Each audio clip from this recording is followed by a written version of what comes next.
پنڈی کی تحصیل ہے کلر سیداں، یہاں پہ آ کے ایک بندے کو ہاتھ ڈالنا اور بیچ کے سارے جرائم پیشہ لوگوں کو معافی دینا، کچھ تو اس سارے معاملے کے اندر جھول ہے۔ پھر یکدم سارے ٹک ٹاک پہ بھی، پھر یوٹیوب پہ بھی، اور فیس بک پہ بھی، اور دیگر جو اتنے انسٹا وغیرہ یہ وہ سارے پلیٹ فارم ہیں، اس کے اوپر اقرار الحسن صاحب کا، حق خطیب صاحب کے اوپر چڑھ چڑھ کے جانا۔ جہاں تک بات ہے حق خطیب صاحب کی، میں ان کو ڈیفینڈ نہیں کر رہا، میں آپ سے اسٹریٹ اوے یہ بات کرتا ہوں کہ میں جو دین کے نام پہ کاروبار کرنے والے ہیں موجودہ دور میں سب سے زیادہ غلیظ لوگ ان کو سمجھتا ہوں، کہ میں کہتا ہوں کہ شاید کسی گناہ گار کی، ہر طرح کے گناہ گار کی معافی ہو جائے۔ شرک کے ساتھ کا درجہ یہ ہے، میں سمجھتا ہوں، کہ جو اللہ اور اس کے رسول کے نام پہ اپنا پیٹ بھرے۔ میں تو اس چیز کو شدید جرم سمجھتا ہوں۔ میں ایسے کسی شخص کو ڈیفینڈ کرنے کا سوا سوچ بھی نہیں سکتا، نہ ہی مجھے ایسے کسی لوگوں کے ساتھ ہمدردی ہے، اور میری ذاتی رائے میں بھی کہ یہ حق خطیب ہی نہیں، پورے پاکستان کے اندر جو دین کے نام پہ دکانیں چل رہی ہیں، چاہے وہ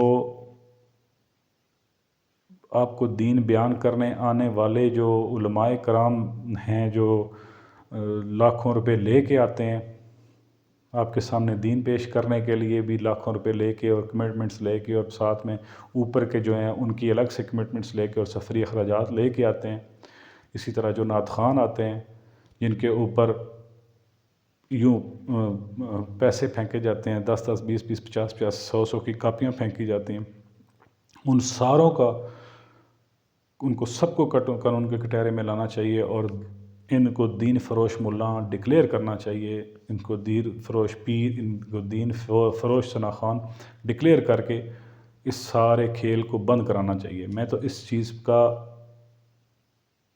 خواہشمند بھی ہوں، اور اپنے اداروں سے یہ اپیل بھی کروں گا کہ بالکل اس طرح کا ایک کریک ڈاؤن ہونا چاہیے، کیونکہ دین کے نام پہ جو یہ لوگوں کو لوٹتے ہیں، یا دین کے نام پہ یا چندے کے نام پہ یہ غریبوں، مسکینوں، یتیموں، بیواؤں کی زکوٰۃ تک ہڑپ کر جاتے ہیں، اور پھر وہ جسم فروشی یا چوری ڈکیتی پہ لگ جاتے ہیں لوگ جو مستحق لوگ ہیں، کھالیں تک یہ نہیں چھوڑتے۔ میں سب کو میں نے یہ چینل بنانے سے پہلے یہ آپ سے کمٹمنٹ کی تھی کہ میں کوئی لگی لپٹی نہیں رکھوں گا، جو سچ ہے وہی بات کروں گا، چاہے کسی کو اچھی لگے یا بری لگے۔ سچا مسلمان ہوں، نبی پاک صلی اللہ علیہ وسلم کا ایک سچا امتی ہوں، مجھے کسی کے فتوے، کسی کے کہنے یا نہ کہنے سے مجھے کوئی فرق نہیں پڑتا۔ یہ دکانیں تو بند ہونی چاہیے، میں آپ کے سامنے یہ برملا کہہ رہا ہوں، اور میری ذاتی خواہش بھی ہے، اور یہ حکومتوں کو کرنا چاہیے۔ میں کہتا ہوں ہمارے ملک کے 50% مسائل حل ہو جائیں جب زکوٰۃ صحیح مستحق تک پہنچ جائے، اور یہ بیچ میں زکوٰۃ ہڑپ کرنے والے، کھالیں ہڑپ کرنے والے نکل جائیں، تو میرا خیال ہے ہمارے 50% مسائل اس ملک کے حل ہو جائیں۔ اس پہ پھر میں کسی دن بات کروں گا۔ لیکن یہ جو حق خطیب صاحب کراچی سے چل کے، اب آپ دیکھ لیں کہ دنیا کے اندر غزہ کا ایک بہت بڑا ایشو چل رہا ہے، اس کے اوپر اس بندے کی بات کوئی نہیں ہے۔ پھر کراچی کے اندر آپ دیکھ لیں کہ جو یہ سنیچنگ اور اس طرح کے جو دیگر معاملات ہیں، اور پھر پولیس کی مجرمانہ غفلت ہے وہاں پہ، کہ آپ وہاں پہ ایک مہنگا فون لے کے نہیں چل سکتے، لوگوں نے مہنگے فون گھروں میں رکھے ہوئے ہیں، بٹنوں والے فون اٹھا کے باہر جاتے ہیں، اس حد تک وہاں پہ یہ حالات خراب ہیں۔ میں یعنی شاید بھی ہوں، میرے سامنے کراچی کے اندر 2 ڈکیتیاں ایک رات میں ایک ہی گلی میں ہوئی ہیں۔ تو یہ لا انفورسمنٹ ایجنسیز کی کوتاہی ہے، اس کوتاہی کو یہ بندہ بے نقاب نہیں کرتا۔ پھر آپ آ جائیں سندھ کے اندر، جو ہاریوں کے ساتھ ظلم و بربریت ہو رہا ہے وڈیروں کے ہاتھوں، اس پہ یہ بندہ کمنٹ نہیں کرتا۔ پھر سندھ کے اندر یہ آ جائیں جو مزارات کے اندر ہو رہا ہے، کہ باقاعدہ پورے پنجاب، پاکستان بھر سے چرسیوں اور بھنگیوں کی ٹولیاں جاتی ہیں وہاں پہ نشہ کرنے کے لیے۔ وہاں پہ اللہ رسول کے نام پہ کیا دھندا نہیں ہوتا؟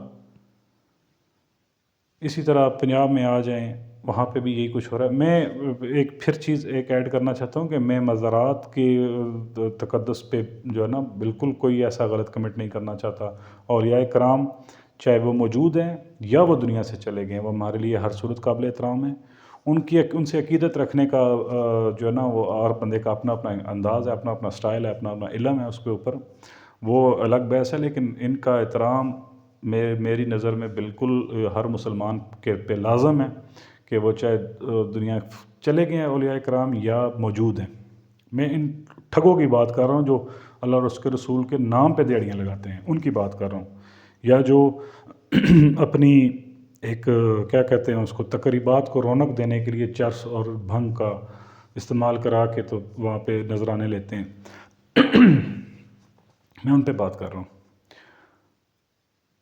سندھ کے اندر میں نے بات کی، پھر آپ آ جائیں سندھ کے اندر ہی جو سوسائٹیاں ہیں، ہاؤسنگ سوسائٹیوں کے نام پہ کتنے لوگوں کی لاشیں وہاں پہ دفن ہیں کہ جن کی زمینوں پہ قبضے کر دیے گئے، جو نہیں مانے ان کو وہاں پہ گاڑ دیا گیا مبینہ طور پہ، جو رپورٹیں ایسی میڈیا پہ آتی ہیں۔ کون کون سا ایسا ظلم ہے جو کراچی سے لے کے روات اور کلر سیداں تک نہیں ہے بیچ میں، لیکن اس شخص کو جو اقرار الحسن صاحب ہیں، ان کو للکارنے کے لیے یہی بندہ ملا۔ یا تو یہ ٹارگیٹڈ للکار ہے، یا پھر اسے آپ کہہ سکتے ہیں کہ یہ کرائے کی للکار ہے، یا پھر اپنا آپ پروموٹ کرنے کے لیے یہ للکار ہے۔ جو ایک سید زادہ ہوں یا یہ جو طریقہ کار ہے، یہ میرا نہیں خیال۔ اگر آپ کو اس کے اندر کوئی غلطیاں نظر آتی ہیں، آپ کو عورتوں بچوں کی عصمتوں کے ساتھ کھیلتا یا بچوں کا قاتل وہ نظر آتا ہے، تو آپ اس ملک کے اداروں کا دروازہ کھٹکھٹائیں۔ یہ اس طرح کی پروموشن یا اس طرح کی ٹارگٹ آپریشن کی میرا نہیں خیال کہ کوئی ضرورت ہے، اور اگر ضرورت ہے تو پھر کراچی سے ضرورت ہے، نہ کہ 1400-1500 کلومیٹر دور یہ ضرورت ہے۔ تو اس لیے میں اس سارے کہانی کو تو ڈرامہ ہی سمجھتا ہوں کہ اس میں کوئی وہ دین کی ہمدردی یا اس طرح کا معاملہ نہیں ہے۔ یہ کچھ ذاتی رنجش، کچھ ذاتی مالی مفادات یا کچھ ذاتی پروموشن کا رولا ہے جس کی وجہ سے یہ سارا کھیل چل رہا ہے۔ اور مبینہ طور پہ ایک اور بات ہے جو مجھے ایک حق خطیب کا ہی جو چاہنے والا ہے، اس سے میری بات ہوئی تھی، تو ان کے حلقوں میں یہ بات پھیلی گئی ہے جی کہ 15 کروڑ روپے کی ڈیمانڈ کی گئی تھی جو پوری نہیں ہوئی۔ مبینہ طور پہ میں کہہ رہا ہوں، لیکن کچھ تو ایسا ہے کہ جو یہ جنگ اب دونوں کی پرسنل جنگ ہو چکی ہے۔ اگر حق خطیب کا جو یہ ٹھیا ہے یا یہ جو ٹھکانہ ہے، اگر تو اس کو حکومتی سطح پر ختم کیا جاتا ہے تو میں اس کو ویلکم کروں گا جی، بالکل کرنا چاہیے۔ کیوں کوئی دیہڑیاں لگائے؟ جب ہمارے نبی پاک صلی اللہ علیہ وسلم نے کسی کو ویل چیئروں سے ایسے نہیں اٹھایا، چھف چھف نہیں کر کے اٹھایا، تو یہ بندہ کیسے اٹھا سکتا ہے؟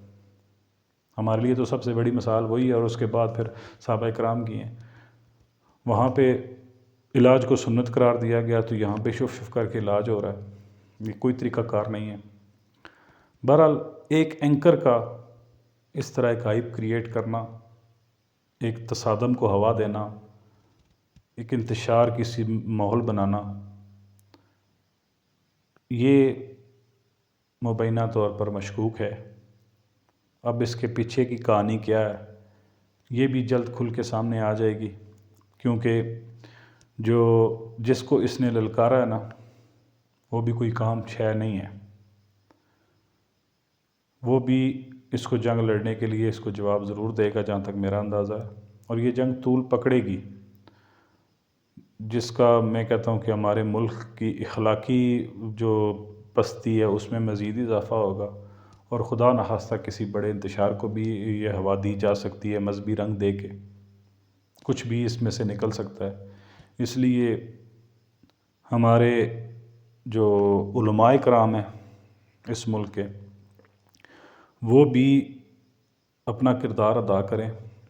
پہلے اقرار الحسن کو بلائیں، اس سے پوچھیں کہ ہاں بھائی تینوں کی پئیے کراچیوں اٹھ کے اتھے آ کے سارا کرن دی، اگر تجھے اتنا ہی دین کا درد ہے یا تو کچھ ایسا کرنا چاہتا ہے تو وہاں سے شروع کر دے اپنے قریب سے۔ ابھی بھی یہ مثال مشہور ہے کہ سندھ کے اندر آپ لوٹا اٹھا کر داڑھی لے کر مسواک ہاتھ میں اٹھا کے چل پڑو تو آپ کو مریدوں کی لانے لگ جائیں گے۔ تو وہاں پہ آپ کیوں نہیں ایسا کر رہے؟ اور اس ملک کے باقی جتنے دیگر مظالم ہیں یا غزہ ہے، غزہ میں جو بربریت ہو رہی ہے اس پہ آواز کیوں نہیں اٹھاتے؟ کھل کے آؤ سامنے، کیونکہ وہاں پہ پھر ریٹنگ کا ایشو آ جاتا ہے۔ تو اس لیے علماء کرام سامنے آئیں، اس بندے کو بٹھائیں، اس سے پوچھیں کہ ہاں بھائی آپ کے کیا اس تحفظات ہیں اس بندے کے متعلق، حق خطیب کے متعلق۔ پھر حق خطیب کو بلائیں اور اس سے یہ پوچھیں دین اسلام کی روشنی میں کہ یہ چھف والا اس سے شفا کیسے ہوتی ہے؟ ہمارے سامنے کسی کو بٹھا کے ہم مریض لے کے آتے ہیں، اس کو شفا یاب کرو۔ اگر تو وہ کرنے میں کامیاب ہو جاتا ہے تو اس کو کہہ دیں کہ ٹھیک ہے جناب، یہ روحانی علاج کا جو ماسٹر آدمی ہے۔ اور اگر اقرار الحسن کچھ ایسی چیزیں سامنے رکھنے میں کامیاب ہو جاتا ہے تو کم از کم علماء کرام اس کے متعلق، شخص کے متعلق فتویٰ دے دیں۔ اور پھر حکومت کو بھی چاہیے کہ ہر چیز میں تماشائی نہیں بننا چاہیے، اپنا رول ادا کرنا چاہیے۔ اتنی لاکھوں کروڑوں کے حساب سے تنخواہیں لے کے یا اس کا یہ نہیں ہے کہ آپ ایک کنٹینر لگا دیں اور اس کو ادھر جانے نہیں دینا، یہ کسی مسئلے کا حل نہیں ہوتا۔ اگر ایسا کوئی چیز ہے تو حکومت خود علماء کرام کو یہ پابند کرے، جس پہ دونوں کا اتفاق ہو اور وہ ان کا فیصلہ کرا دیں۔ چڑھ دوڑنا کسی مسئلے کا حل نہیں ہے، دنیا میں ایسا کہیں نہیں ہوتا، یہ ہمارے ہی معاشرے میں ہوتا ہے جو بے ہنگم سا معاشرہ ہے۔ تو میں آخر میں پھر سے کہتا ہوں کہ میری نظر میں یہ سارا ڈرامہ اپنی کچھ ذاتی انات کی وجہ سے یا اپنے ذاتی مفادات کی وجہ سے ہے۔ نہیں تو ایس ایچ او کو کوئی ضرورت نہیں ہے کہ وہ 25ویں کلومیٹر پہ جا کے منشیات فروش کو پکڑے، جبکہ اس کے تھانے کی دیوار سے منشیات شروع ہو جائے۔ اجازت چاہتا ہوں ناظرین، اپنے کمنٹس باکس میں اپنی رائے کا اظہار ضرور کیجیے گا۔ اللہ حافظ۔